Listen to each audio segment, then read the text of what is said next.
Ah, on n'est vraiment pas d'accord. Ah, elle cherche la moule à l'oseille, pardon, excusez-moi. Donc déjà, quelle est la différence entre publiciste et privatiste? La question qui revenait le plus souvent, c'était qu'est-ce que je fais après ma L3? Où je vais? Est-ce que je m'oriente vers des études publicistes ou privatistes? C'est quoi la différence? C'est quoi les débouchés? Qu'est-ce qui correspond à mon profil? Bonjour à tous et bienvenue dans cette nouvelle vidéo. Je suis really excited because aujourd'hui, voici ma sœur Levana. Voilà, exactement, qui va se présenter, ne vous inquiétez pas. Et qui a le même parcours que moi, légèrement différent. D'ailleurs, cette différence sera le sujet de cette vidéo parce que je suis privatiste, elle est publiciste. Mais quelle est la différence entre les deux? Levana, donc qui est un petit peu, je sais pas, timide, gênée. Pas du tout, c'est ma première vidéo YouTube, donc normalement j'ai l'habitude de m'exprimer à l'oral, mais c'est vrai que sur YouTube c'est un peu différent. Est-ce qu'on se ressemble? Dites-le en commentaire. Et surtout, c'est ma première fan, je pense. Elle suit toutes mes vidéos. Elle était assez intéressée aussi de donner son témoignage. Voilà, exactement. Levana, est-ce que tu peux te présenter brièvement? On rentrera plus dans les détails au cours de cette vidéo. Qui es-tu? Que fais-tu ici? Qui es-tu? Je ne sais pas qui je suis. C'est une vraie question. Voilà, parce que madame est aussi philosophe. Voilà, donc je vais vous expliquer un petit peu mon parcours. J'ai fait une double licence en droit philosophie à Paris 1 Panthéon-Sorbonne. C'est encore un autre cas à part, les doubles licences, puisque vous suivez du droit et une autre discipline en même temps. Et ensuite, je me suis orientée vers le droit, donc j'ai fini avec 2 Master 2 en droit. Et contrairement à Naomi, je n'ai pas fait de droit privé. J'ai fait un Master 2 de droit économique de l'Union Européenne à Paris 2. Donc la question que vous pouvez vous poser, c'est qui est la plus grande? Voilà, quel âge vous lui donnez? Son âge ne sera pas révélé et celui ou celle qui découvrira son âge aura une surprise à la fin. Non, voilà, en tout cas, je peux vous dire que c'est la grande sœur, donc je suis la petite sœur. Tu as terminé tes études il y a plus de 6 ans maintenant, il faut le dire aussi. C'était il y a 6 ans que tu as obtenu ton Master 2. Exactement. Ok, très bien. L'objectif de cette vidéo, pour la faire courte, c'est vraiment en fait de témoigner qu'aujourd'hui les jeunes ne sont vraiment pas bien orientés et que un jeune sur 2 ne sait pas quoi faire de sa vie, même s'il a commencé à entreprendre des études et surtout des études de droit. Juridique, il y a plein de métiers juridiques qu'on peut faire, hein, notaire, avocat, greffier, huissier, etc. Mais on ne connaît pas vraiment ces métiers et on ne peut pas faire des stages n'importe où. Et nos professeurs en fait ne nous disent rien sur ces métiers en vrai. Exactement. La question qui revenait le plus souvent, c'était qu'est-ce que je fais après ma L3? Où je vais? Est-ce que je m'oriente vers des études publicistes ou privatistes? C'est quoi la différence? C'est quoi les débouchés? Qu'est-ce qui correspond à mon profil? Donc déjà, quelle est la différence entre publiciste et privatiste? Donc tout simplement, il y a droit privé et droit public. Et c'est à partir de la fin de la L3, donc quand vous allez être sélectionné à partir du M1, où il faudra faire votre choix. Il y a aussi droit des affaires qui est, je pense, la branche la plus sélectionnée par les étudiants parce qu'on sait que droit des affaires, ça gagne beaucoup d'argent. Mais il y a encore des gens qui veulent être publicistes. Moi, je dirais que publiciste, c'est plus les gens qui veulent travailler à l'international, dans les ambassades, etc. ou au sein de l'Union Européenne. Qu'est-ce que tu en penses? Oui, alors il y a tout le pan international, mais il y a aussi tout le pan administratif aussi qui est intéressant. Être fonctionnaire d'État ou fonctionnaire européen. Ils veulent avoir des tâches dans le monde international, par exemple notamment dans les institutions européennes, puisque c'est ça qui paye maintenant, c'est les institutions européennes. National ou arbitrage européen, vous pouvez être arbitre et du coup c'est quelque chose qui est extrêmement bien rémunéré. Moi j'ai choisi le droit international, contrairement à Naomi, parce que moi j'aimais pas du tout le droit pur, le droit privé, enfin ce qu'aiment les gens normalement, c'est-à-dire tout ce qui est RGO, droit pénal, procédure civile, procédure pénale, j'en avais mais horreur, c'est-à-dire que vraiment tout ce qui est la technique du droit, mérissait le poil, je le faisais parce que je n'avais pas le choix, mais vraiment c'était horrible pour moi, j'avais envie de vomir à chaque fois que je faisais du RGO ou que j'ouvrais un code civil. Alors aussi, il faut rappeler que le droit administratif, c'est pas seulement du droit constitutionnel.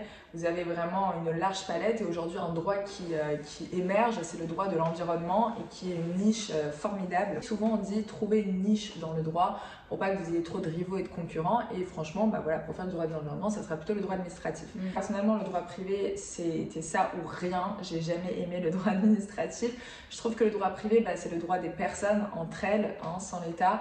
et c'est ce qu'il y a de plus important à connaître, hein, tout ce qui est droit de la famille, mariage, divorce, tout ce qui est droit pénal, tout ce qui est droit des personnes, hein, le droit des libertés. Alors c'est fort utile, mais ça me fait chier. Non mais c'est pas possible que ça te fait chier, c'est la vie, c'est la vie. La vie me fait chier. Voilà, la vie te fait chier. Donc ça c'est un autre problème que tu régleras dans une autre vidéo peut-être. Je sais pas si vous connaissez le syndrome du public 6. En fait, le syndrome du public 6, c'est quelqu'un qui préfère le droit civil, mais qui a de meilleures notes en droit public. Donc ça c'est vraiment une problématique, c'est-à-dire ok, imaginons que je veux faire du droit civil, mais je vois que je me tape des bêtes de notes en droit constitutionnel. Qu'est-ce que je choisis?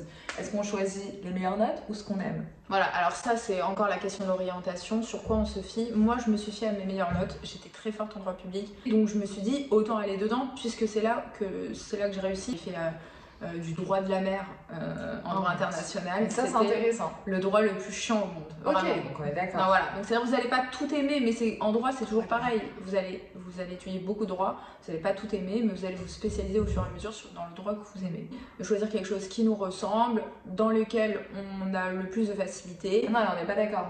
Ah, on est vraiment pas d'accord. Ah, elle cherche la moule à l'oseille, pardon, excusez-moi. Et moi je dis justement que il faut choisir. Alors, j'ai rien compris. Parce que toi tu dis il faut se fier sur nos notes. Moi j'avais des très bonnes notes en droit public, donc j'ai choisi de. Ah mais parce qu'on n'a pas la même réalité. Alors moi j'avais des bonnes notes. Fier sur ce qu'on aime. Bah non mais moi j'avais des bonnes notes là où j'aimais par définition. Ah oui mais il y en a qui aiment quelque chose mais qui n'ont pas des bonnes notes. C'est rare. En général t'as des bonnes notes dans des matières que t'aimes et que tu comprends par définition. Moi, je préfère vraiment, même si j'ai des meilleures notes en droit administratif, si je sais que ce que j'aime, c'est pas le droit administratif, je choisirai là où même j'ai des moins bonnes notes, c'est pas grave parce que vraiment, c'est un métier que vous allez peut-être exercer à vie, même si aujourd'hui on peut changer de métier. Et c'est vraiment important d'aimer ce que vous faites. Et les gens qui. Je juge personne, mais si je juge un peu. Les gens qui font du droit des affaires juste parce que ça gagne bien, mais qu'ils terminent à minuit, 1h du matin en train de faire du droit des fusions-acquisitions, ils détestent ça, mais ils savent juste qu'ils vont gagner 10 000 € à la fin du mois et qu'ils n'ont pas de vie, bah non, moi je suis pas d'accord. Enfin, vous faites ce que vous voulez, mais ce que je veux dire, c'est que jamais je pourrais faire ça de toute ma vie. Il faut que j'aime ce que je fais. En gros, le message, c'est suivez votre profil, mais suivez surtout l'objectif que vous vous fixez. C'est-à-dire que la plupart des étudiants en droit commencent l'année leurs études de droit parce qu'il n'y a que ça à faire ou parce que c'est le domaine où il y a le plus de débouchés, etc. Donc du coup, ils n'ont pas une feuille de route avec un point de départ et un point d'arrivée. Du coup, ils arrivent en L3, ils ne savent pas quoi faire. Et l'objectif, ça va être aussi d'avoir ce point de vue comme ça au loin, cet horizon dans lequel vous allez vous dire c'est ça que je veux faire. Du coup ça va vous orienter aussi sur les disciplines dans lesquelles vous allez vous spécialiser, publiciste ou privatiste. Il n'y a vraiment pas beaucoup d'aide de professionnels, j'entends, hein, pas des gens comme... Enfin, j'allais pas dire pas des gens comme nous, mais c'est-à-dire vraiment des professionnels du droit, c'est-à-dire des docteurs en droit, des gens qui vous conseillent, qui connaissent vraiment l'étendard même de tous les métiers du droit, qui vont vous conseiller, qui vont dire mais c'est ça, en fait c'est très dur. Donc en fait vous vous êtes laissé alone toutes vos études. Parce que toi tu étais en présentiel, moi j'étais fait mes études à distance. Mais même en présentiel, j'étais pas. Je pouvais pas aller voir les professeurs à la fin, leur dire est-ce que vous pouvez me conseiller. Non, ils s'en battent les cacahuètes comment dire, ils ont pas que ça à faire. C'est-à-dire en gros vous avez les grands professeurs de droit, parce que moi j'ai étudié à Panthéon-Sorbonne, qui n'ont pas le temps pour vous, à part si vous voulez les gratifier d'un compliment et leur dire à quel point ils sont merveilleux et excellents. Donc là, ceux-là, ils vont vous adresser la parole.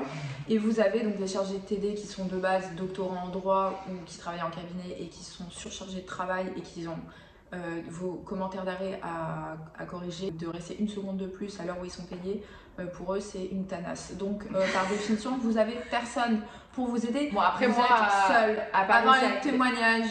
À Paris, c'est à clé. Quand j'ai fait ma dernière année en présentiel, j'avais une professeure incroyable qui prenait beaucoup de temps et qui m'avait conseillé, enfin, ses conseils c'était de la merde, mais qui avait quand même pris du temps pour me conseiller. Alors, entre conseils de merde et pas de conseils, tu veux quoi?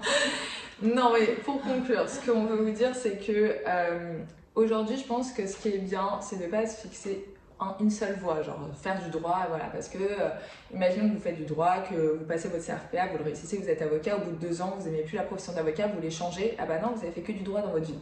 Moi, ce que je conseille, c'est vraiment de concilier en fait 2 choses. Donc par exemple, moi, je sais pas pour ceux qui me suivent, mais je fais pas que du droit dans ma vie, je fais aussi de la musique. Je sais que j'ai plusieurs œufs dans mes paniers, comment on dit? Oui, le corps à mon arc, par exemple. Voilà, par exemple, je sais que comme je suis une artiste, je suis bien intéressée par le droit de la propriété intellectuelle, même si j'ai un peu changé d'avis. Non, mais ça peut même te servir, c'est-à-dire, admettons, tu deviens une artiste super connue et que demain... Suivez-moi. Voilà, tu sauras lire un contrat, tu sauras... Exactement. Tous les projets peuvent nourrir votre choix final de publiciste ou privatiste. N'hésitez pas à vous renseigner un maximum sur les professions et du coup à recueillir un maximum de témoignages.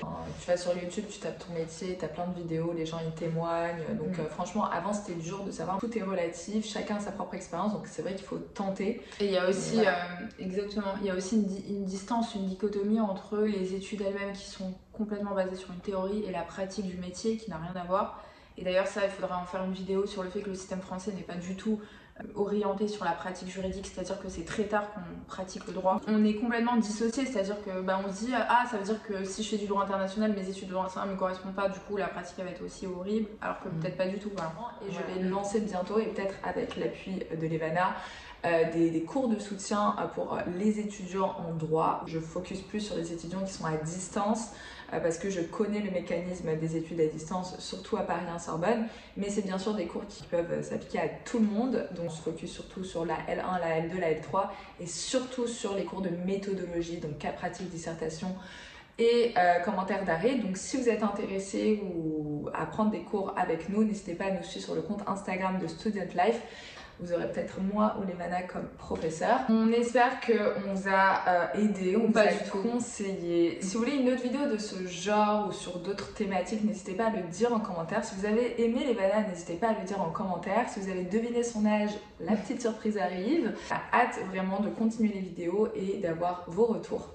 Gros bisous. Bisous.